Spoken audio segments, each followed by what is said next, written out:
नमस्कार मित्रांनो. आज आपण थोडंसं टीटी बद्दल माहिती घेऊ. सर्रास आपण लोखंड लागलं तरच टीटीचं इंजेक्शन घेतो, असा आपला गैरसमज आहे. माझ्याकडे एक पेशंट आला होता. त्यांच्या अ, उजव्या अंगठ्याला अ, थोडंसं लाकूड लागलं होतं. तर त्यांनी त्यावेळेस त्याच्याकडे दुर्लक्ष केलं.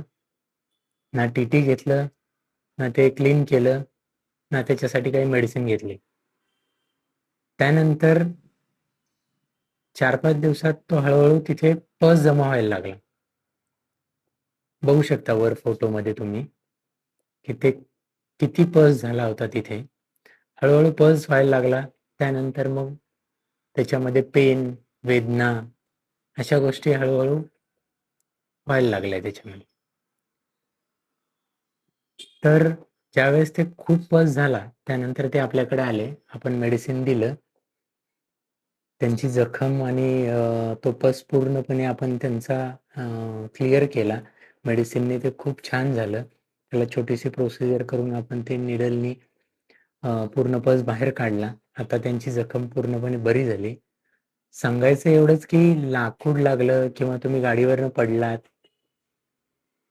पडल्यानंतर आपण छोटे-छोटे मातीमध्ये बारीक कण असतात. ते पण आपल्या जखमेला लागतात. त्यामुळं शक्यतो टीटी आपण पडल्यानंतर किंवा काही जखम झाली, तरी टीटीचं इंजेक्शन हे घेतलंच पाहिजे. लोखंड लागल्यानंतर तर तुम्ही कंपल्सरी ते घेतलंच पाहिजे. पण ह्या सगळ्या गोष्टींमध्ये पण टीटीचं इंजेक्शन तुम्ही घ्यावं, एवढंच त्याच्यामागचं उद्देश होता. अशाच नवनवीन माहितीसाठी आजच आमच्या पेजला फॉलो करा. खाली दिलेल्या नंबरवर आजच कॉन्टॅक्ट करा. धन्यवाद.